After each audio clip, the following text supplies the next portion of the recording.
우리 계속해서 로마서 말씀 또 나누고 있는데요. 오늘이 아마 이제 4장까지 이렇게 마무리를 어느 정도 하게 되고 아마 다음 주에는 이제 5장의 말씀을 나누게 될 것 같습니다. 아마 그동안에 이제 의에 대한 말씀을 우리가 계속 나눴는데 오늘 이 말씀이 이제 좀 그 의에 대한 내용들을 총 정리한다. 한번 이렇게 전체적으로 이제 정리하고 마무리하면서 또 이제 새로운 내용, 물론 바울이 말하는 구원과 하나님의 의는 계속 로마서 안에서 흐르고 있지만 아마 이제 4장까지의 내용으로 이제 큰 또 덩어리 한 덩어리를 어느 정도 이제 정리하고 또 다음 주에는 또 5장에서 또 새로운 또 이야기들을 또 진행하고자 합니다. 그런 의미에서 오늘 좀 말씀을 여러분들이 좀 더 주의 깊게 들으셨으면 좋겠습니다. 자, 로마서 4장 9절에서 12절까지의 말씀을 한번 같이 읽어보겠습니다. 그런즉 이 복이 할례자에게냐 혹은 무할례자에게도냐 무릇 우리가 말하기를 아브라함에게는 그 믿음이 의로 여겨졌다 하노라. 그런즉 그것이 어떻게 여겨졌느냐 할례시냐 무할례시냐 할례시가 아니요 무할례시니라. 그가 할례의 표를 받은 것은 무할례시의 믿음으로 된 의를 인친 것이니 이는 무할례자로서 믿는 모든 자의 조상이 되어 그들도 의로 여기심을 얻게 하려 하심이라.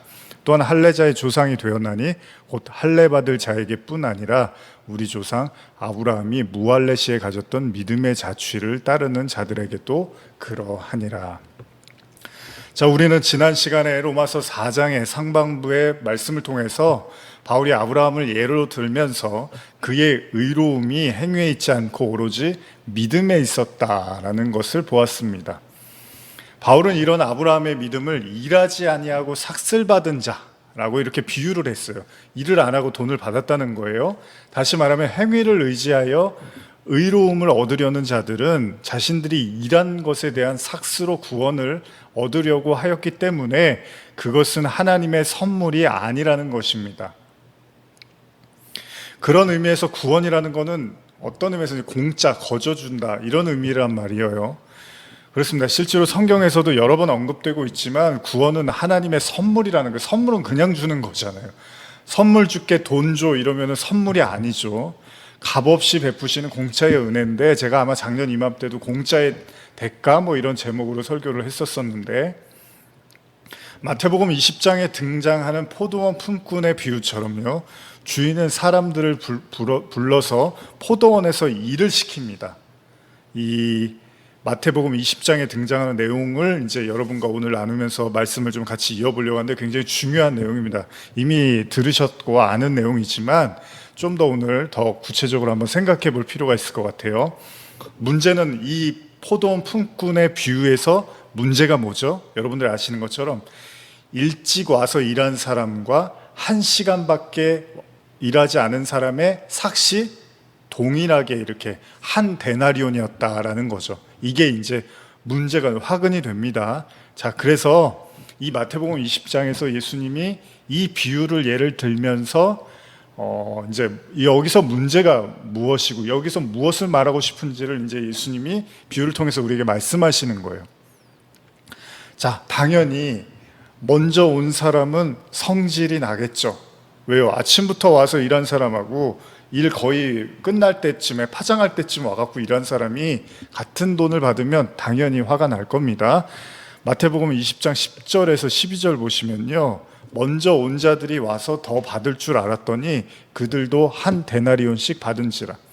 받은 후 집주인을 원망하여 이르되 나중 온 이 사람들은 1시간밖에 일하지 아니하였거늘 그들을 종일 수고하며 더위를 견딘 우리와 같게 하였나이다. 당연히 화가 났습니다. 그러자 주인이 뭐라 그러냐면 13절에서 15절인데요. 주인이 그 중에 한 사람에게 대답하여 이르되 친구여 내가 내게 잘못한 것이 없노라. 내가 나와 한 데나리온의 약속을 하지 아니하였느냐. 내 것이나 가지고 가라. 나중 온 이 사람에게 너와 같이 주는 것이 내 뜻이니라. 내 것을 가지고 내 뜻대로 할 것이 아니냐. 내가 선함으로 내가 악하게 보느냐. 자, 이런 이야기가 지금 오고 갑니다. 그렇죠? 잘 아시는 내용이죠. 이 내용을 이제 제가 처음 서두에 말씀을 드리고 마무리할 때 다시 이제 이 내용을 또 말씀을 드릴 건데, 자, 어쨌든 간에 이 비유는요, 먼저 온 사람이 주인한테 커다란 꾸중을 듣게 됩니다. 당연하죠. 먼저 와서 일을 하고 더위를 견디면서 하루 종일 수고를 했는데 그런 사람이 나중에 온 사람보다 더 돈을 많이 받아야 된다고 생각하는 게 잘못된 일은 아니잖아요. 근데 문제는 뭡니까? 항상 그런 것처럼 성경은 세상의 관점과는 다르다는 겁니다. 여러분들도 말씀을 들으면서 잘 생각하셔야 돼요. 세상이 그렇다고 해서 성경이 꼭 그런 건 아니에요. 물론 세상이 그렇게 생각하는 것과 성경도 비슷한 얘기를 하는 것처럼 보이는 게 있지만 어떤 경우에는 완전히 성경이 다른 이야기를 하고 있다는 겁니다. 하나님을요, 인간의 생각으로 이해하려고 해서만은 안 된다는 겁니다. 그렇게 생각하다 보면 오히려 지금 여기에도 본문에도 등장하지만 하나님의 선의가요, 하나님은 선한 의도로 한 게 인간에게는 불공평하고 악으로 비춰지기도 한다는 것입니다. 그러니까 주인이 뭐라 그래요? 아니 내가 내 걸 가지고 내 마음대로 하는데 네가 내 선의를 가지고 왜 악하다고 하냐, 이런 얘기를 하는 거예요. 여기서 갈등이 생기고 충돌이 생기는 거예요. 이게 굉장히 중요한 이야기입니다. 오늘 물론 쉽사리 받아들이기 힘든 이야기입니다. 그러나 여기서 예수님께서 정작 하고 싶은 말씀은 무엇이었을까? 바로 한 데나리온의 대가. 한 데나리온은 어떤 의미에서 구원을 상징한단 말이에요. 그러니까 왜냐하면 이 비유는요, 뭐에 관한 비유죠? 뭐 일한 것에 대한 대가에 대한 비유가 아니잖아요. 천국에 관한 비유란 말입니다. 그러니까 어찌 보면 먼저 와서 일하는 자는 당연하게 인과율이라고 하죠. 그러니까 어떤 원인이 있어서 그 결과가 나와야 되는 겁니다. 그러니까 자신이 일한 만큼의 대가를 원할 수 있는 거예요. 당연한 거예요. 이게 세상의 이치입니다. 그리고 그 대가는 최소한 어떻죠? 나중에 와서 1시간 일한 사람보다는 훨씬 많이 받아야 되는 게 맞잖아요, 여러분. 잘못된 게 아니란 말이에요. 그러니까 이거를 인간의 시각으로 보면 예수님이 지금 문제를 일으키는 게 돼버리는 거예요. 아니 모르게 주든지, 그러면 나중에 온 사람 몰래 주든지, 왜 다 알게 줘갖고 화내게 하세요? 이럴 수 있단 말이죠. 이건 우리가 지난 주일 나눈 바리새인과 세리의 기도와도 무관하지가 않습니다. 바리새인은요, 신앙적으로 상당히 열심히 살고자 했고 그 표변으로 11조와 금식을 지켰죠. 그러나 예수님의 의로움은 아무런 율법적인 신앙적인 노력이 없어 보이는, 오로지 그냥 자기 가슴을 치면서 죄인을 용서해달라고 하나님께 그렇게 울부짖었던, 그렇게 아파하는 세리에게 갔다는 거예요. 분명 바리새인이 이 사실을 알았다면 어떻게 했죠? 제가 아마 예수님의 멱살을 흔들었을 거라고 말씀드렸죠. 대노를 했을 겁니다. 아니 이런 하나님은 안 믿어, 아마 이랬을 거예요. 바리새인이 세리한테 의롭다는 얘기를 들었으면 난 하나님 안 믿을 거예요, 이러면 나 안 믿을 거예요, 삐졌을지도 몰라요. 아마도 포도원 품꾼의 비유와 동일하게 하나님의 선한 의도를 오히려 악으로 인식했음이 충분합니다. 여기에는 사실 상당히 중요한 복음의 메시지가 흐르고 있는데요, 바리새인과 세리의 기도나 포도원 품꾼의 비유나 또 이와 비슷한 또 한 가지 비유가 있다면 뭐가 있죠? 탕자의 비유, 잘 아시는 탕자의 비유요. 이게 다 마찬가지입니다. 하나님의 구원을 인간의 방식으로 이해하려고 하면 심각한 오류에 빠지게 되고 하나님과 충돌하게 된다는 거예요. 아버지의 재산을 탕진하고 다시 집으로 돌아온 탕자. 그런데 형이 그 동생 탕자를 보고 충격을 받죠. 왜요? 아버지가 보자마자 몽둥이로 아주 먼지나게 때릴 거라고 생각했는데 매는 고사하고 좋은 옷을 입혀서 송아지까지 잡아서 가락지를 끼워서 잔치를 벌이더라는 거예요. 이 형이 이걸 보고서 너무나 화가 나서 아버지께 화를 내죠. 누가복음 15장 28절에 30절입니다. 그가 노하여 들어가고자 하지 아니하거늘 아버지가 나와서 권한대 아버지께 대답하여 이르되 내가 여러 해 아버지를 섬겨 명을 어김이 없거늘 내게는 염소 새끼라도 주어 나와 내 벗으로 즐기게 하신 일이 없더니 아버지의 살림을 창녀들과 함께 삼켜버린 이 아들이 돌아오매 이를 위하여 살찐 송아지를 잡으셨나이다. 이 탕자의 비유에서 이 형의 이야기에서도 우리가 알 수 있는 게 있는데요, 결국 바리새인과 세리의 기도에서 바리새인이라든지 그 다음에 포도원 품꾼에서 먼저 온 사람, 나중에 온 사람 말고 먼저 온 사람이라든지, 그리고 탕자의 비유에서 탕자가 아니라 탕자의 형의 모습에서 동일하게 나타나는 게 뭐죠? 양상이 왜 자기가 한 일과 노력에 대해서 인정해 주지 않냐는 거예요. 왜 내가 애쓰고 고생한 거에 대해서 더 품삯을 지급해주지 않느냐는 겁니다. 왜 그 고생한 대가를 쳐주지 않냐는 거예요. 여러분들도 그런 것 때문에 힘들어하는 분들 많잖아요. 내가 그동안 저 사람보다 내가 더 많이 했는데, 저 사람보다 내가 더 애썼는데, 저 사람보다 내가 더 많이 희생하고 헌신했는데 왜 나한테는 이렇게 대하십니까? 이런 게 다 있잖아요, 사람들 마음속에. 하나님과의 갈등이라든지 사람과의 갈등 속에서 다 이런 게 있잖아요. 왜 내 노력을 무시하냐는 거예요. 그러나 이 모든 이야기에 등장하는 주님은 포도원 주인, 그리고 탕자의 아버지, 그리고 바리새인의, 그러니까 세리의 기도에서의 주님, 다 똑같은 말씀을 하세요. 뭐라 하냐면 그들의 목적은 삭슬 주는 데 있는 것이 아니라 은혜를 베푸는 데 있다는 것입니다.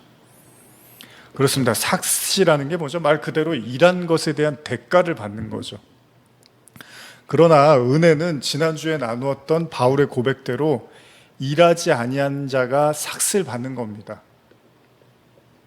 오늘의 본문에서도 바울은 아브라함과 할례와의 관련된 이야기를 하면서 아브라함이 의롭다 하심을 받은 것은 그가 할례를 받았을 때가 아니라 할례를 받지 않았을 때라고 말합니다. 만일 그가 할례를 받음으로써 의롭다 하심을 얻었다면 그건 소위 공짜로 받은 게 아니라는 거예요. 공짜로 받은 의로움이 아니라는 거예요. 그건 아브라함이 행위를 통해서 의로움을 얻게 된 것이기 때문에 복음에 나타나는 하나님의 의와는 거리가 멀다는 것입니다. 그러나 또한 바울은 그럼에도 아브라함이 할례를 받은 것은 그가 의롭다 하심을 받은 것을 확인하는 일종의 징표와 같은 것이라 말을 하고 있습니다. 그러므로 아브라함은 무할례자의 조상도 되지만 할례자의 조상도 되기 때문에 모든 믿는 자들의 조상이 되었다는 것입니다. 핵심은 무엇입니까? 아브라함이 믿음으로 의롭다 하심을 얻었다는 거죠. 그런 의미에서 진정한 구원은 우리가 일한 삭슬 얻는 것이 아니라 우리가 일한 것이 없음에도 오직 믿음으로 주시는 하나님의 선물이라는 거죠. 이 얘기를 계속 하고 있죠. 그러나 문제는 바울의 긴 이야기가 입중해 주듯이 인간은 끊임없이 자신의 업적을 구원과 연관시키려고 한다는 겁니다. 바로 그것이 앞에서도 여러 차례 언급한 인과율이라는 거죠. 원인과 그에 따른 결과, 그러니까 어떻게 보면 노력한 것에 대한 보상, 대가라고도 해도 되고요. 예를 들면 선악과를 먹은 인간이 이제 쉽게 빠져나오지 못하는 지점이 바로 이 지점이라는 거예요. 그러니까 지금 오늘 이야기의 포커스 핵심은 뭐냐면, 지금 아까 그 포도원 품꾼의 비유에서도 여러분께 말씀을 드렸지만은, 예수님이, 주님께서 주인이 똑같이 이렇게 일했으면 똑같이 주면 괜찮은데 분명히 한 사람은 더 일했고 한 사람은 덜 일했는데 똑같이 이렇게 그들에게 대가를 줬다면, 그런데 문제는 여기가 문제의 지점이 아니라, 이제 주인은 좋은 마음으로 줬다고 해요. 그런데 그걸 바라보는 이제 덜 받은 사람, 일을 더 했다고 생각하는 사람은 갑자기 주인이 악해 보인다라는 겁니다. 왜요? 그 주인이 인과율, 그러니까 원인과 결과에 따라서 움직여지지 않고 있기 때문에 거기에서 화가 났더라는 겁니다. 우리도 그럴 수 있습니다. 말로는 나의 구원은 오로지 주님의 공로라고 말을 하지만 실상 앞선 비유처럼 자기가 한 일을 생각할 수 있다는 겁니다. 좀 더 깊이 있게 다루기 위해서 생각해 본다면, 보편적으로 사람들이 갖게 되는 실망 중에 하나가 아까도 말씀드린 것처럼 내가 한 일에 대한 상대방의 반응입니다. 그런 거예요. 내가 내 딴에는 노력했는데 반응이 석연치가 않아요.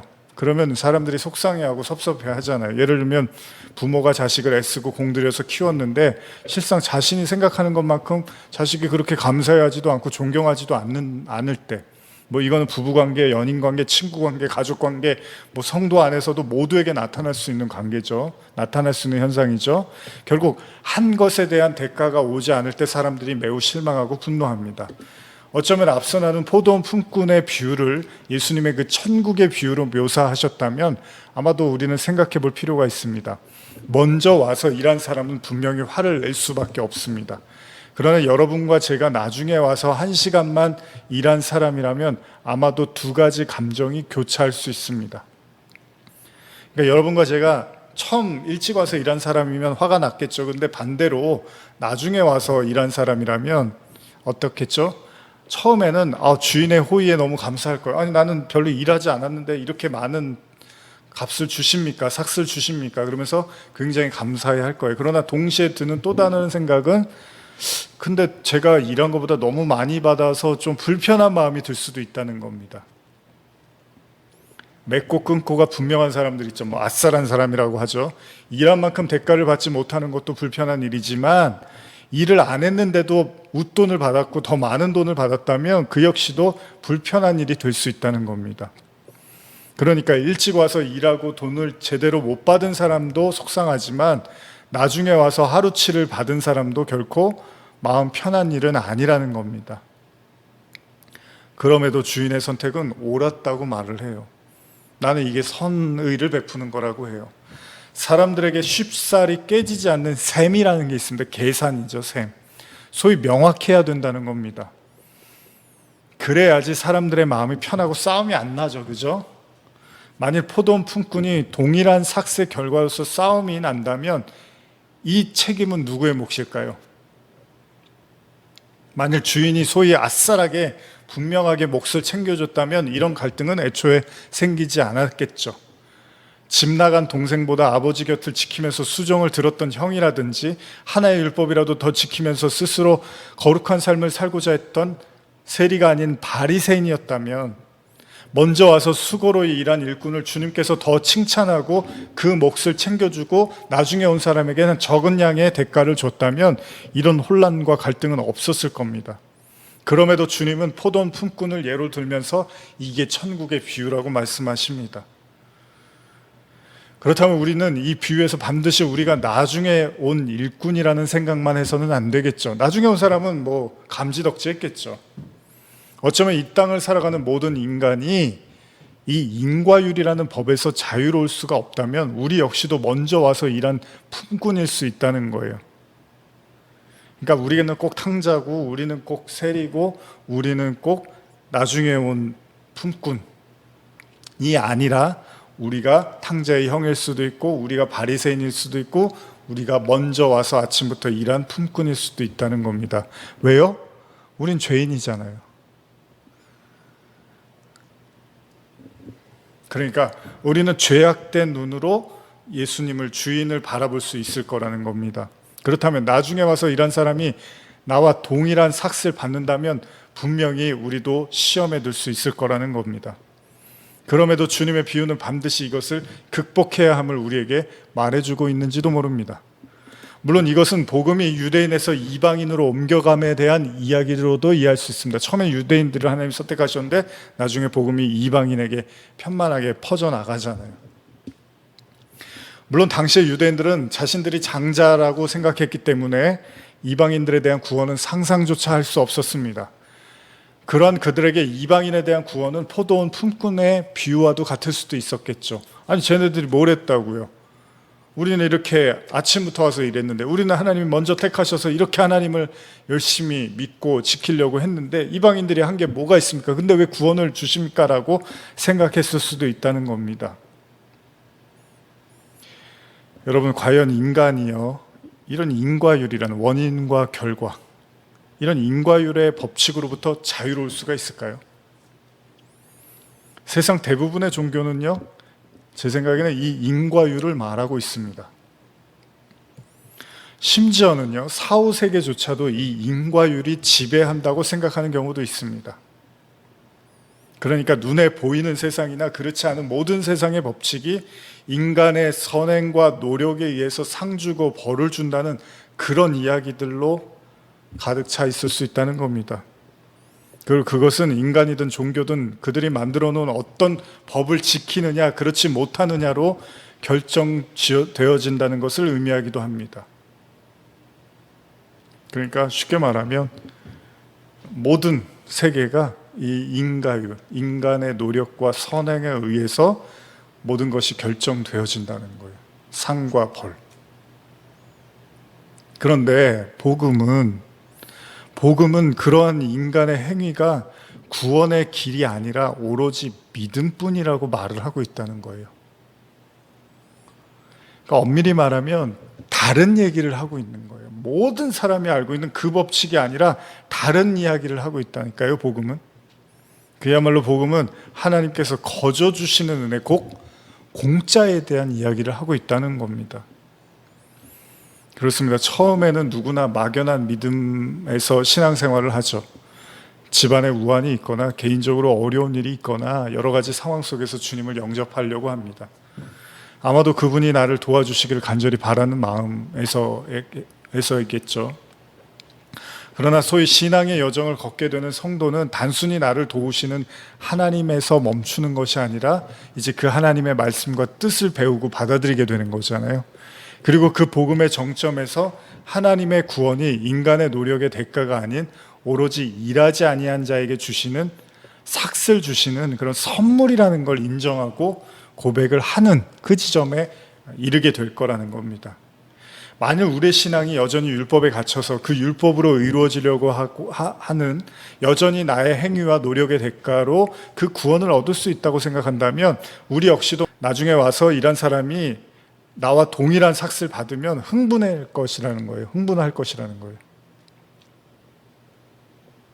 그리고 이건 여전히 우리가 천국의 가르침을 제대로 이해하지 못한 채 여전히 머물러 있음을 보여주고 있다는 겁니다. 로마서 4장 14절에서 16절 보시면 한번 읽어볼까요? 만일 율법에 속한 자들이 상속자이면 믿음은 헛것이 되고 약속은 파기되었느니라. 율법은 진노를 이루게 하나니 율법이 없는 곳에는 범법도 없느니라. 그러므로 상속자가 되는 그것이 은혜에 속하기 위하여 믿음으로 되나니 이는 그 약속을 그 모든 후손에게 굳게 하려 하심이라. 율법에 속한 자에게 뿐만 아니라 아브라함의 믿음에 속한 자에게도 그러하니 아브라함은 우리의 모든 사람의 조상이라. 아브라함에 관한 이야기를 한번 생각해 보면요, 하나님이 아브라함을 부르실 때 하나님은 아브라함의 행위를 보시고 그에게 언약을 주신 분이 아니라고 강조를 하죠. 창세기 12장에서 하나님은 아브라함에게 나타나셔서 본토 친척 아비집을 떠날 것을 명하시고 축복의 말씀을 주셨죠. 언약을 주셨습니다. 아브라함은 하나님의 말씀에 순종하고 하란을 떠나서 가나안에 이르게 되죠. 여기서도 우리가 한 가지를 인정해야 되는데, 하나님께서 아브라함에게 언약과 축복을 하신 거, 처음 창세기 12장에서 하나님이 아브라함에게 언약과 축복을 하신 거는 그의 행위 때문이었습니까? 오히려 아브라함의 이야기의 핵심은 그렇게 하나님의 언약을 받았지만 오히려 아브라함은 여러 번 실수를 했잖아요. 그러니까 하나님이 아브라함에게 언약을 준 건 아브라함이 완벽한 사람이 되어 있는 상태여서 언약을 주신 게 아니라 그러지 않은 사람인데 하나님이 찾아가서 언약을 주셨다는 거예요. 밑도 끝도 없어요, 성경이. 그냥 하나님이 12장에서 본토 친척 아비집을 떠나라, 내가 너를 창대하게 번성하게 하고 복을 주겠다, 이렇게 말씀을 하신다는 거예요. 여기서부터가 은혜고 선물이고 공짜인 거죠. 그런 아브라함의 연약함을 반증해 주듯이 계속 반복합니다. 실수를 합니다. 예를 들면 아내 사라가 아닌 하갈과 동침해서 이스마엘을 낳죠. 하나님께서 이삭을 주시겠다고 말씀하실 때 비웃는다든지, 또한 소돔과 고모라를 심판하실 때 하나님은 불의하다고 말하는 등 사실 이게 믿음의 조상이라고 보기에는 적지 않은 실망의 모습이 아브라함에게 있다는 겁니다. 그럼에도 불구하고 바울은 아브라함에 대해서 뭐라고 합니까? 로마서 4장 17절에서 22절인데요. 같이 읽어보겠습니다. 기록된 바 내가 너를 많은 민족의 조상으로 세웠다 하심과 같으니 그가 믿은 바 하나님은 죽은 자를 살리시며 없는 것을 있는 것으로 부르시는 이시니라. 아브라함이 바랄 수 없는 중에 바라고 믿었으니 이는 내 후손이 이와 같으리라 하신 말씀대로 많은 민족의 조상이 되게 하려 하심이라.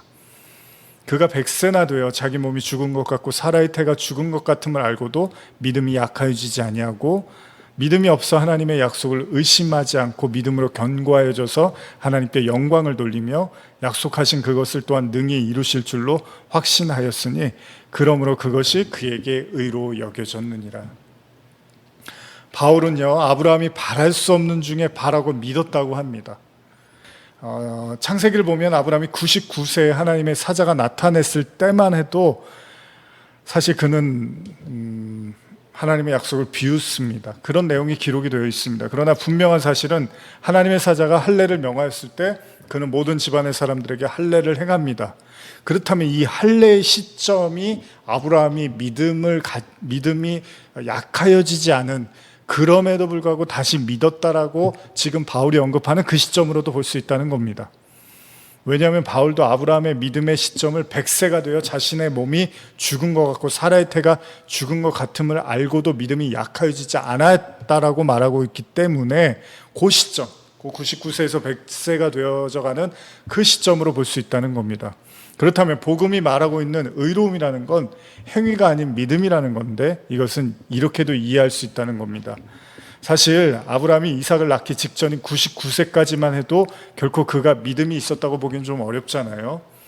앞서도 말한 것처럼 비웃는다든지 불신한다든지 하나님의 심판에 대해서도 신뢰를 하지 못한다든지, 또 심지어는 그가 하나님의 언약의 자녀를 말씀하셨는데도 이스마엘이라는 자기의 육신적인 자녀를 후계자라고 생각하고 그를 축복해 주시기를 원했다는 겁니다. 그래서 저는 때때로 가끔 바울이 이 로마서에서 아브라함에 대해서 너무 믿음을 후하게 쳐주고 있는 건 아닐까, 이런 생각을 하기도 합니다. 왜냐하면 아브라함이 바칠 때는 그래요, 믿음의 모습을 보였는데 아브라함이 이삭을 낳기 시점에서 창세기에서는 사실 그렇다 할 아브라함의 믿음이 참 아주 성숙했다, 이런 모습을 보기는 좀 어렵거든요. 그러나 아브라함이 결국은 이삭을 낳고 또 하나님께 바치는 엄청난 믿음의 모습을 보이기는 합니다. 그런 걸 보면 분명 아브라함은 산 믿음을 갖게 된 사람이 맞습니다. 어쨌든 종합해보면 그렇습니다. 아브라함이 75세에 하나님의 말씀에 순종해서 본토 친척 아비집을 떠나 가나안에 정착하게 되죠. 그러나 흉년이 찾아온 이후에 아브라함은 좌충우돌하면서 때로는 뒤죽박죽의 인생을 살게 됩니다. 물론 훌륭해 보이는 삶도 있었지만 또 한편으로는 고개를 갸우뚱할 만한 모습도 보입니다. 문제는 그의 99세의 시점이었죠. 왜냐하면 그가 100세의 아들을 낳기 때문입니다. 그런데 99세까지도 그의 믿음은 사실 온전해 보이지는 못합니다. 어쩌면 하나님의 언약을 받은 이후로 줄곧 아브라함은 자신의 힘으로 낳은 이스마엘을 의지했기 때문이죠. 그러나 바울이 말하는 100세의 시점에서 아브라함은 바랄 수 없는 중에 바라고 믿었다고 말을 하고 있단 말이에요. 그러면 우리가 여기서 냉정하게 생각해 보면 그 언약을 위해서 아브라함이 한 게 도대체 무엇인가?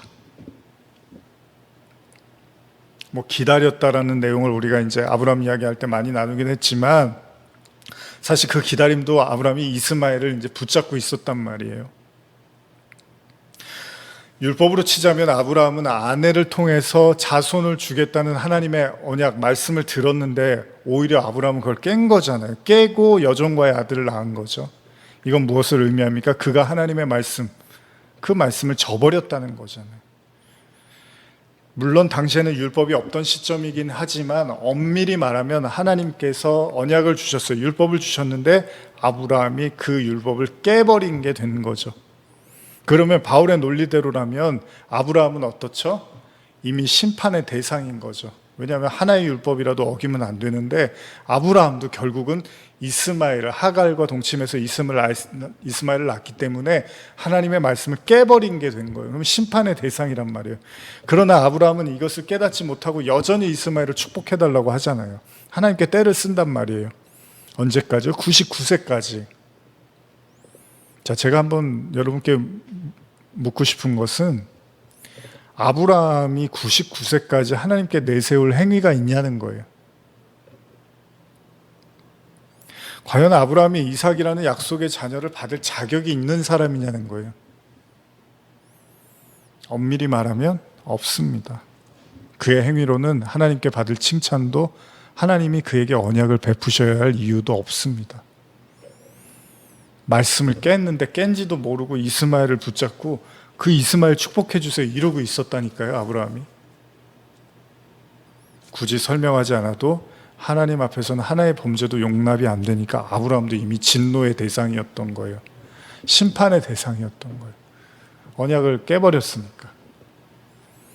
그렇다면 99세의 시점에서 아브라함의 상황만 놓고 본다면 그는 가히 절망적인 상황이라는 거예요.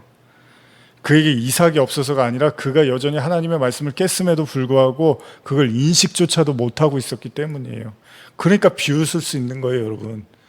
이스마엘 낳고도 지금 이스마엘을 하나님 말씀 불순종해서 낳았는데 그거에 대해서 막 회개하고 이런 게 아니라, 아니 뭐 주시긴 뭘 주셔요. 여지껏도 안 주셨는데 뭐 주신다고 자꾸 그런 말씀하세요. 그러면서 비웃는단 말이에요. 내 나이가 몇 살인데 이러면서. 그게 무슨 믿음이에요. 그러니까 정작 받아야 될 소돔과 고모라의 심판은요, 사실 아브라함도 받아야 되는 거예요. 아브라함도 멸망의 대상이라는 거예요. 그래서 소돔과 고모라에서 뭐라 그러죠? 심판할 때 하나님이 아브라함을 생각하사 롯을 구원하셨다라는 말을 하잖아요. 그런 말씀이 나오잖아요. 근데 제가 여러 번 말씀드렸던 것처럼, 그럼 롯은 착해서 구원받았습니까? 롯이 잘한 게 있어요, 여러분? 뭐 롯에 관한 설교도 들어보면 롯이 뭐 훌륭하고 배울 만한 점이 있고 그런 게 없잖아요. 자기 그 삼촌하고 싸워서 소돔과 고모라고 간 거잖아요. 더 잘 살아보려고. 근데 롯이 왜 구원받냐고요. 착해서 구원받고 선해서 구원받은 것이 아니라면 그야말로 100%의 은혜로 꺼내주신 거잖아요, 하나님이. 근데 그게 제가 지난번에도 말씀드렸지만 그게 롯의 이야기만이 아니라 아브라함도 마찬가지다는 거예요. 하나님이 아브라함도 아무 이유도 조건도 아무 대가도 없이 처음 아브라함을 찾아가서 언약을 주시고 그를 믿음의 조상으로 완성시키는데 아브라함이 한 일이 없다는 거예요, 여러분. 이삭 바쳤잖아요. 그래요, 바쳤는데 그 이삭을 주셨으니까 바칠 수가 있었던 거죠. 그 이삭을 받기까지는 아브라함이 한 게 없다는 거예요. 내세울 게 없다는 거예요. 그런 행위가 없다는 거예요, 여러분. 그런데 바울은 그런 아브라함이 100세가 되도록 믿음이 약해지지 않았다고 말을 하고 있단 말이에요. 그럼 이건 무슨 말입니까? 하나님께서는 아브라함의 수많은 실수가 있었지만 그 실수를 보신 것이 아니라 오로지 그의 믿음을 보셨다는 거잖아요. 다시 말하면 아브라함이 창세기 17장에서 그의 나이 99세 때 하나님의 사자가 나타나고 언약을 말씀하셨을 때 이를 비웃었지만 결국 그가 다시 하나님의 말씀을 받아들여 이를 믿었다는 이야기가 된다는 거잖아요. 물론 여기에는 영적인 의미에서 99에서 100이라는 이제 하나님의 은혜를 강조하는 것도 있습니다. 그러니까 믿음이라는 건 사실은 믿음도 하나님이 주시는 거라고 하잖아요. 그런 의미에서 99는 인간의 한계. 제가 예전에 99, 100 이런 설교도 했었지만 그 99까지는 절대 인간이 받아들이지 못하는데 100이라는 하나님의 은혜가 떨어지자 하나님의 그 믿음을 소유하게 된다라는 거죠. 그런 의미로도 보면 아브라함이 그 믿음조차도 이제 하나님이 주신 건데, 어쨌든 간에 바울은 분명히 아브라함의 믿음이 그가 이삭을 낳기 전으로 묘사를 하고 있잖아요. 그렇다면 우리가 여기서 한 가지 주목해야 될 중요한 사실은 하나님이 아브라함을 인정하시는 것은 그의 행위가 아니라 그의 믿음이었다는 겁니다. 그러니까 하나님이 아브라함을 의롭게 보신 것은 믿음 때문이었다는 거잖아요. 자, 그러면 야고보 기자는 여기에 대해서 아브라함이 이삭을 바치는 행위 때문에 의롭다 하심을 받았다라고도 말합니다. 하지만 그 의미도 히브리서 말씀으로 가보면 믿음으로 바친 거라는 표현을 또 써요. 그러니까 아브라함이 이삭을 바친 것이 행위로도 야고보서에서는 이야기를 하지만 그 행위가 먼저 믿음이 있었기 때문에 가능한 것이다. 물론 야고보 기자도 믿음이 없이는 하나님을 행함이 없는 믿음은 죽은 믿음이라고 하잖아요. 그러니까 행함이 있다는 것은 산 믿음이 있을 때 행함이 가능하다라는 그런 내용을 담고 있습니다. 그리고 히브리서에서도 아브라함이 그렇게 이삭을 바친 건 믿음이 있었기 때문이다라고 표현을 하기도 한단 말이에요. 이게 말장난 같은 이야기일 수 있지만 아브라함이 이삭을 바친 행위는 그가 하나님의 명령에 단순히 순종하기 위해서 억지로라도 드려야겠다라고 한 것이 아니라 바울의 4장 17절의 말처럼 그가 믿은 바 하나님이 죽은 자를 살리시며 없는 것을 있는 것으로 부르시는 이신이라에 대한 믿음을 아브라함이 소유했기 때문에 가능한다라는 겁니다. 이건 뭐냐면 아브라함에게 먼저 의롭다 칭하시고 그에게 증표로 할례를 요구하신 것처럼 먼저 믿음이 선재한 걸 보시고 그 믿음을 행위로서 나타내도록 하나님이 시험하셨다라고도 볼 수 있다는 거예요. 뭐 말장난같이 들리실 수 있어요. 근데 핵심은 뭐냐면 믿음이 있기 때문에 그 일을 했다는 겁니다. 그래서 행위를 보신 것이 아니라 믿음을 보신다는 게, 하나님은 그 믿음을 소유한 걸 중요하게 여긴다는 거예요. 그리고 그 믿음을 가진 자는 언제든지 하나님의 뜻하는 일들을 행할 수 있게 된다는 겁니다. 물론 믿음이 있는데 행함이 빠질 수는 없겠죠. 당연히 믿음이 있는 사람은 믿음을 행함으로 나타내면서 살기 마련입니다. 당연한 얘기죠, 여러분. 믿음이 있는데 어떻게 행하지 않고 살 수 있겠습니까? 그 믿음대로 행하게 되겠죠. 그렇기 때문에 야고보 서신은 루터가 말한 쪼가리 복음으로 이해할 필요는 없습니다. 야고보는 당연히 너희들의 믿음이 진짜라면 너희는 행함의 삶을 살 수밖에 없다는 취지로 이해하면 충분히 문제가 없습니다. 그러니까 행함을 야고보 기자가 강조하는 것 같지만 사실은 진짜 믿음이 있으면 너희는 행함의 삶을 살 수 있을 거라는 이야기를 하는 거잖아요. 그러니까 지금 바울이 하고 싶은 말은 하나님은 인간의 행위가 아니라 먼저 믿음을 보신다는 거예요. 그런데 이스라엘 백성의 문제는 뭐냐면 그 믿음은 뒷전으로 하고 뭔가 법에 충실하게 이행하면 그것이 하나님이 의롭다고 생각하는 거였기 때문에 소위 말하는 속빈 강정이죠. 그러니까 믿음은 없는데 어떤 행위만 강조해요. 뭐 이게 여러분 같은 얘기처럼 들리겠죠. 아니 그냥 행함이 있다는 건 믿음이 있다는 거잖아. 있는데 엄밀히 지금 바울이 얘기하는 거는 그들이 그 믿음을 소유하지 못한 채 흉내만 내고 있었다는 거예요. 그런 율법이라든지 그런 하나님의 말씀을 흉내만 내고 무서워서 그걸 따르는 거예요. 여러분 신앙 가진 많은 분들 중에 무서워서 하나님 무서워서 믿는 사람들 많잖아요. 두려워서 안 하면 큰일 날까 봐. 그런 게 아니라 지금 성경이 말하는 건 아브라함이 이삭을 바칠 때 그 행위가 어디서 나왔나 하면 하나님은 죽은 이도 다시 살려내실 것이라는 그 믿음을 가졌기 때문에 이삭을 바쳤기 때문에 그의 믿음을 인정해 주셨다, 이렇게 말을 하고 있다는 거예요.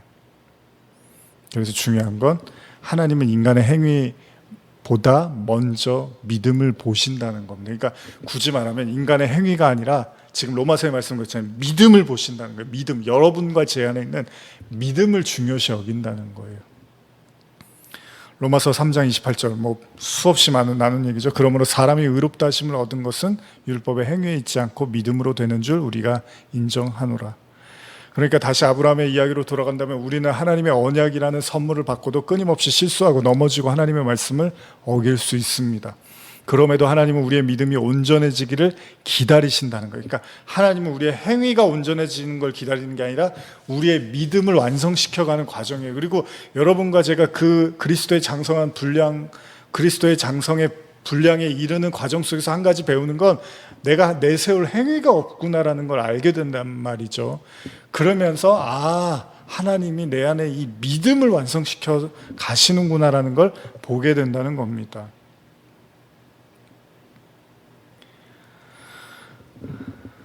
아브라함처럼 그가 마지막 순간까지 하나님의 언약을 의심했지만 결국 하나님께서는 그의 믿음을 온전하게 만드셨다는 거예요. 굳이 말하자면 하나님께서는 보잘것없는 아브라함에게 언약의 말씀을 주시고 결국 그걸 믿음으로 자라나게 하셨다는 겁니다.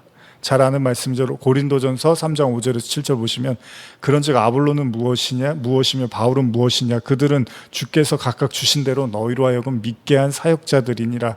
나는 심었고 아볼로는 물을 주었을 때 오직 하나님께서 자라나게 하셨나니 그런즉 심는 이나 물 주는 이는 아무것도 아니로되 오직 자라게 하시는 이는 하나님뿐이라.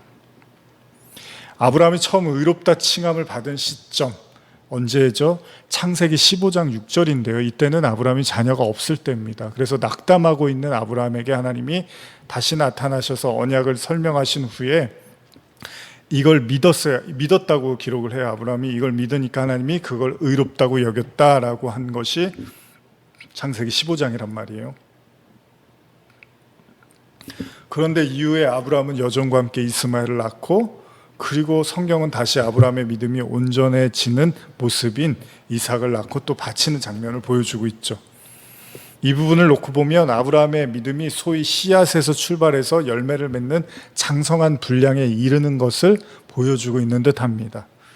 어쩌면 바울이 말한 표현이 이런 의미로도 이해될 수 있는데요. 로마서 1장 17절 보시면 복음에는 하나님의 의가 나타나서 믿음으로 믿음에 이르게 하나니 기록된 바 오직 의인은 믿음으로 말미암아 살리라 함과 같으니라.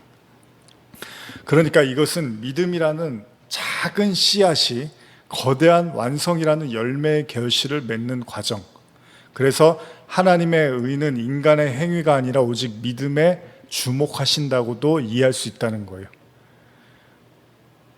왜냐하면 그 씨앗이 완성되어져 가는 과정에서 인간이 내놓을 수 있는 행위가 거의 없다는 겁니다. 아브라함이 그랬으면 우리도 마찬가지겠죠. 아브라함이 믿음의 조상도 이렇게 실수를 많이 하고 이렇게 못 믿고 이렇게 헤맸는데 우리는 어떻게 했습니까?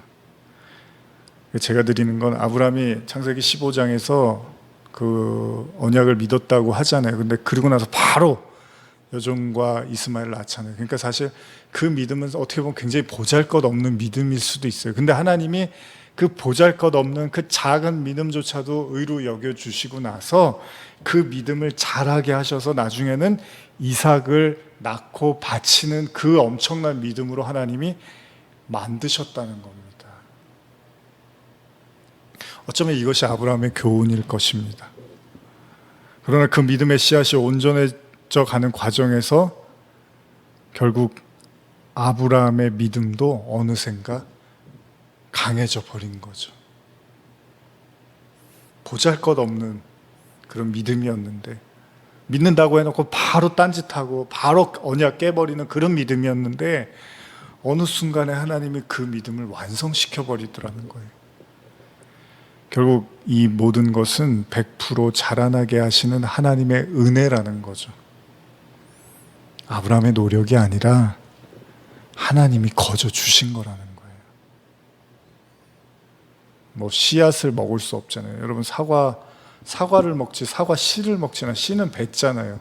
그러니까 사실 씨 자체는 뭘 어떻게 할 수 있는 게 아니에요. 근데 이제 심어 놓으면 나중에 이렇게 비가 오고 햇빛을 받고 이러면 자라서 이제 사과라는 열매를 먹게 되는 거잖아요. 결국 시간이 필요하고 어떤 일정한 그런 보호 속에서 결국 자라나게 됐을 때 이제 그 열매를 먹을 수가 있게 되는 거잖아요. 마태복음 13장 31절 32절 보시면 또 비유를 들어 이르시되 천국은 마치 사람이 자기 밭에 갖다 심은 겨자씨 한 알 같으니 이는 그 모든 씨보다 작은 것이로되 자란 후에는 풀보다 커서 나무가 되매 공중의 새들이 와서 그 가지에 깃들이느니라. 그러니까 여기에서도 겨자씨가 얼마나 작습니까? 그러니까 아무 보잘것없는 건데 하나님께서 그 믿음을, 그러니까 보잘것없다 그래서 그럼 그것도 믿음이니까요 이렇게 생각하시지만 사실 그조차도 여러분 아브라함이 하나님이 와서 말씀 안 하셨으면 아브라함이 뭐 그런 믿음이라도 보일 수 있었겠습니까? 그것도 아브라함이 믿음이 있었으니까 된 거네요. 그러면 아브라함의 공로죠라고 생각하실 수도 있겠지만 그 모든 불러내고 이끌어내는 과정이 하나님이 다 주신 거잖아요. 100% 하나님이 주신 거에서 아브라함이 그냥 고개만 끄덕인 거란 말이죠. 인간의 공로는 사실은 없습니다. 하나님이 하시는 거죠. 그런데 그 믿음을 하나님이 그 보잘것없는 그냥 사라져버릴 수 있는 인간의 감정과 생각과도 같은 그 믿음을 하나님께서 하나님의 믿음으로 완성시켜 가시더라는 겁니다.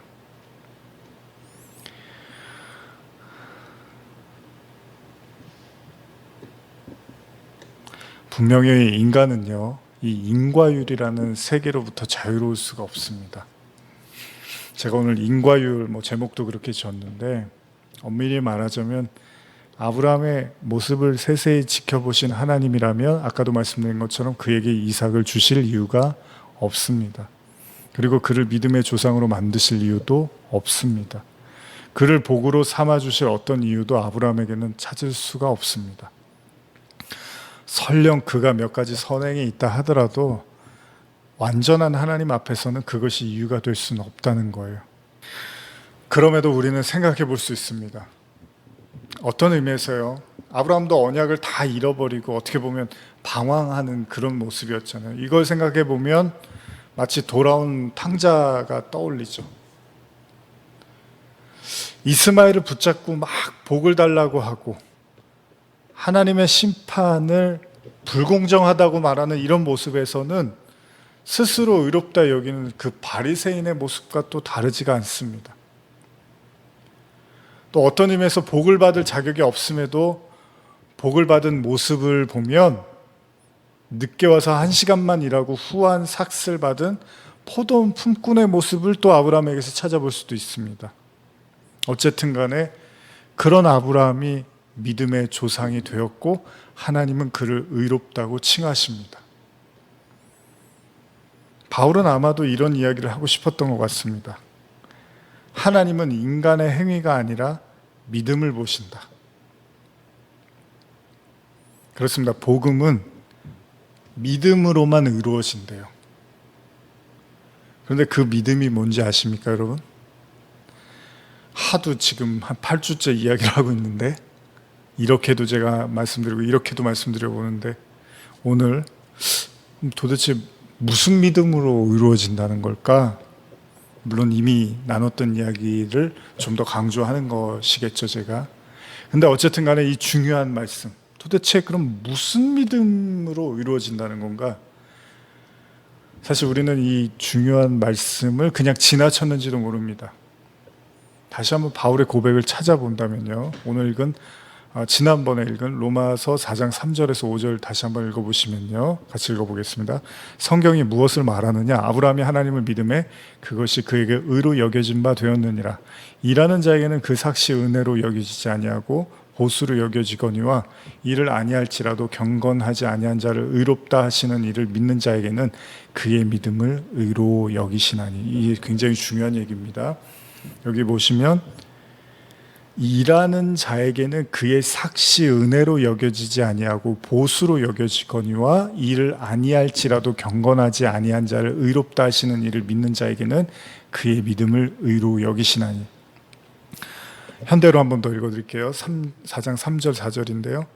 여호와께서는 이렇게 믿는 아브라함을 흐뭇하게 생각하시고 그를 인정해 주셨다고 기록되어 있는 것입니다. 그러니 아브라함이 하늘나라에 들어갈 자격을 얻은 것은 그가 선한 일을 했기 때문이 아닙니다. 구원은 값없이 주는 선물입니다. 만일 선한 일을 해야 구원을 받는다고 한다면 어떻게 구원을 값없이 주는 선물이라 할 수 있겠습니까? 자기가 일한 대가로 얻으려고 하는 사람에게 구원은 주어지지 않습니다. 비록 죄인일지라도 하나님의 진노로부터 자기들을 구원하여 주실 분은 오직 그리스도이심 뿐이심을 믿을 때 하나님께서는 그들을 올바른 사람으로 인정해 주십니다. 다시 한번 제가 말씀드리고 마무리를 하겠습니다. 일하는 자에게는 그 삭시 은혜로 여겨지지 아니하고 보수로 여겨지거니와 일을 아니할지라도 경건하지 아니한 자를 의롭다 하시는 이를 믿는 자에게는 그의 믿음을 의로 여기시나니. 여러분들은 어떻게 생각하십니까? 왜 이 내용을 바울이 계속해서 반복하고 강조하냐면 인간이 깨지지 않는 게 이 인과율입니다. 인과율. 원인과 결과. 그러니까 우리는 아브라함이 하나님의 은혜로 믿음의 조상이 됐지 이렇게 말을 하면서도 아브라함이 그럴 만한 사람이었으니까 그렇게 됐을 거라는 생각을 못 버려요. 이 인과율에서 인간의 몫에 대응하는 하나님의 대가, 이거를 인간이 못 깨요. 그래서 죽어서까지도 이 인과율의 세상이 지배할 거라고 생각을 한단 말이에요. 근데 복음은 선물이래요. 구원이 믿음으로 인해서 얻어지는 선물이래요. 근데 그 믿음은 사실은 아무 어떤 행위를 요구하는 게 아니라 그냥 믿음만으로 하나님이 의롭다고 해주는 거라는 거죠. 그래서 은혜라고 하잖아요. 여러분, 선물을 돈 주고 사면 선물이 아니죠. 선물, 내가 너 선물 줄게, 조금만 나한테 뭐를 줘. 그러면 그건 선물이 아니에요. 왜냐하면 선물은 거저줘야 되거든요. 근데 이게 인간의 이 생각에서 이 인과율이라는 게 깨지지가 않아요. 그러다 보니까 이제 마무리를 하면서 제가 말씀드린 건데, 아침에 와서 일한 사람이 저녁에 와서 조금 일한 사람과 똑같은 대우를 받는 것에 대해서 절대 이거를 받아들이지를 못하는 거예요. 근데 저도 이제 이 부분을 잘 좀 설명해 드리고 싶은데 어떤 말의 한계가 있고 표현의 한계가 있는 것 같아요. 바울이 3층 천에 올라가서 내가 세 번째 하늘에 갔는데 거기에 가니까 사람이 가히 이르지 못하는 말이 있다고 하죠. 그러니까 그 얘기는 뭐예요? 인간의 상식과 인간의 기준과 인간의 이성으로는 어떻게 그건 이룰 수 없는 말이라는 거예요. 그 말이 뭐겠어요? 하나님의 사랑 아닐까요? 사랑이나 은혜잖아요. 그러면은 지금 바울이 이렇게 로마서 4장까지 계속 같은 얘기를 반복해요. 바울이 어디 간 사람이죠? 그 3층 천에 간 사람이에요, 바울이. 그럼 무슨 얘기를 하고 싶은 거예요, 이게 지금? 너희들이 가지고 있는 그 생각으로는 가히 이르지 못하는 하나님의 복음은, 그 하나님의 의는 인간의 그런 생각과 이성과 관념을 뛰어넘는 오로지 믿음으로 가능한 거라고 이렇게 표현하고 있지만, 그 속에는 정말 그 인간이 생각하는 끊임없는 그 인과율의 세상, 원인과 그 결과가 상응해야 되는 하나님의 어떤 인간의 행동에 의해서 거기에 보조해주고 발맞춰주고 거기에 대가를 치르고 그것으로 말미암아 구원을 주는, 이거를 버리지 못하면 도저히 하나님의 은혜라는 걸 이해할 수 없을 거라는 의미에서 지금 이런 얘기를 하고 있는 거잖아요. 결국은 우리도 마찬가지가 될 거예요. 탕자의 비유에서 제가 예전에도 강조했던 말씀이기도 한데, 아까 제가 읽은 탕자의 비유 앞부분을 잠깐 읽어드리면 여기 이런 내용이 있어요.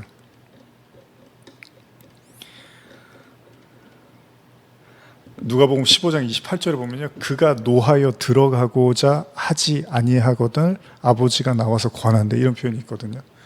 그러니까 지금 축제가 벌어지고 동생이 돌아와서 잔치를 벌이고 있는데, 형이, 아버지가 이제 들어가서 같이 그 잔치에 참여하자 그랬더니 잔치집에서 형은 화가 잔뜩 난 거예요. 그래서 안 들어가겠다는 거예요. 여러분, 이게 지금 천국의 비유란 말이에요. 그러면 천국 잔치인데 지금 형은 화가 나 있는 거예요. 왜요?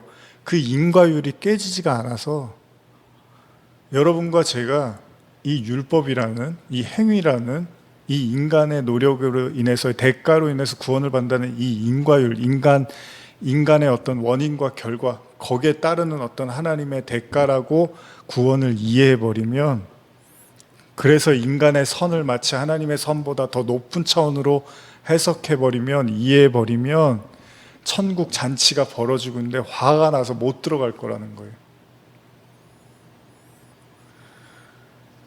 왜요? 왜 화가 났죠?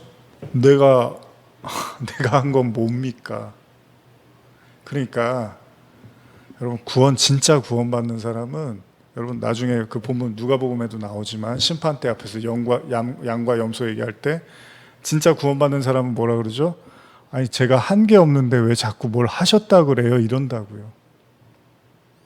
근데 구원 못 받는 사람들은, 아니, 제가 한 게 이렇게 많은데 왜 그걸 기억을 못 하세요? 하나도, 이런다고요. 그러니까 제가 지난주에도 말씀드렸지만 1만 달란트 비유를 통해서도 말씀드렸지만, 진짜 구원이 뭔지를 알면 내가 한 게 하나도 없다는 걸 알게 돼요. 근데 그 구원의 크기가 1만 달란트가 아니라 100데나리온으로 이해하고 있으면, 아니, 내가 이렇게 내가 돈 꿔준 거 왜 안 갚아? 네가 어떻게 나한테 이럴 수 있어? 이런 소리를 하고 다닌다고요. 근데 진짜 1만 달란트 탕감받은 사람이라면 그런 소리를 어떻게 해요? 내가 탕감받은 지금 은혜가 있는데 내가 누구 멱살을 흔들 수가 있냐는 거죠. 그러니까 이거는 오로지 은혜를 깨달은 자만이, 그러니까 똑같은 거예요. 결국 은혜를 깨달아야지만 그 인간의 그 선악과 먹은 인간의 법칙이 무너지게 돼 있는 거죠. 그러기 전까지는 인간은 그 선악과를 먹은 자기 셈과 자기 계산을 가지고 모든 걸 판단하고 평가하고 쌓아둘 거예요. 그걸로 구원받을 거라고 생각하고. 근데 오로지 은혜를 받은 사람은 그 모든 것들이 무의미하다는 걸 알게 되고 오히려 그런다고요. 아니, 제가 한 게 하나도 없는데 왜 주님이 자꾸 저한테 뭘 하셨다 그래요? 제가 구원을 위해서 제가 한 게 뭐가 있습니까, 주님? 나는 부족하지만 영접하여 주실 터이니, 뭐 이런 가사처럼. 오늘 하나님은 여러분들의 믿음을 보십니다. 그런데 사실 그 믿음도 하나님이 개입됐기 때문에 우리가 믿음을 고백할 수 있었던 거죠. 그러니까 사실은 믿음에서 믿음에 이르게 한다는 건 전부 하나님의 은혜겠죠. 물론 그걸 인정하고 싶지 않을 수도 있습니다. 그러나 온 우주 만물이 하나님의 통치와 다스림 속에서 움직여지고 있다면 이 세상에 우연이라는 것도 없고 이 세상에 하나님의 뜻을 거스려서 마음대로 움직일 수 있는 건 더더욱 없겠죠. 그러면 저와 여러분들은 아브라함을 하나님이 찾아가서 언약을 주시고 그를 믿음으로 이끌어 주신 후에 결국 그 온전한 믿음으로 완성시켜 주신 것처럼 우리에게도 그 믿음을 부어 주실 것입니다. 오늘 여러분들의 믿음을 하나님께서 지켜보고 계십니다. 그리고 그 믿음을 온전하게 완성시켜 가실 것입니다. 기도하시겠습니다. 하나님 아버지, 감사합니다. 참 어려운 이야기입니다. 어쩌면 인간의 말로 인간의 말이라는 게 참 어떻게 보면 궁색해 보일 수 있는, 어떻게 우리가 이 복음을 다 안다고 쉽게 자부하고 쉽게 떠들어댈 수 있겠습니까? 바울의 말처럼 정말 사람이 가히 이르지 못할 말, 어쩌면 바울은 그 말을 설명하기 위해서 이토록 간절하게 반복하며 또 이야기하고 있는지도 모릅니다. 그런데 그 엄청난 이야기를 우리가 너무나 쉽게 받아들이고 쉽게 안다고 자부하는지도 모르겠습니다. 인간 세상에서 통용되어지는 언어가 아니라 오로지 하늘의 언어, 인과율의 법칙과 인과율의 세상, 인과율이 지배하는 세상이 아니라 오로지 값없이 주는 은혜가 지배하는 하나님의 나라, 오로지 그 하나님의 나라를 믿음으로 그리스도 예수를 믿는 일하지 아니한 자를 경건하다고 일컬어 주시는 그 하나님을 믿는 그 믿음을 소유한 자로 거듭나게 하여 주시옵소서. 감사드리며 예수님의 이름으로 기도드립니다. 아멘.